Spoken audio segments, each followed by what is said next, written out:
आमच्या गावातली काही लोकं इतकी साधी सरळ आहेत ना, की ते जेव्हा ऑर्डर करायला येतात किंवा कॉल करतात, तेव्हा मी त्यांना विचारते की तुम्हाला कशा डिझाईनमध्ये केक हवे, कसं डेकोरेशन हवे केकमध्ये. तेव्हा ते म्हणतात की तुला जे वाटेल ते डेकोरेशन कर, आम्हाला माहिती आहे की तू केक छानच बनवणार आहेस. आता कसं असतं, काही लोकांना बेकरी स्टाईल केक खूप आवडतात.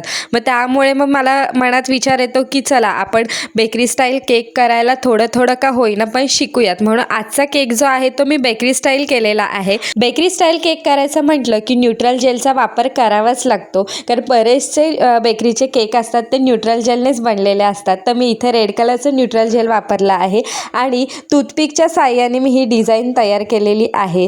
त्यानंतर मी केकवर नाव लिहिलं आणि गार्निशिंगसाठी इथे मी वेफर स्टिक आणि चेरीजचा यूज केलेला आहे. तर फायनल लुक आपल्या केकचा तयार आहे. कसा वाटला तुम्हाला केक नक्की कमेंट करून सांगा. भेटूया पुढच्या व्हिडिओमध्ये. तोपर्यंत बाय बाय. Bye bye.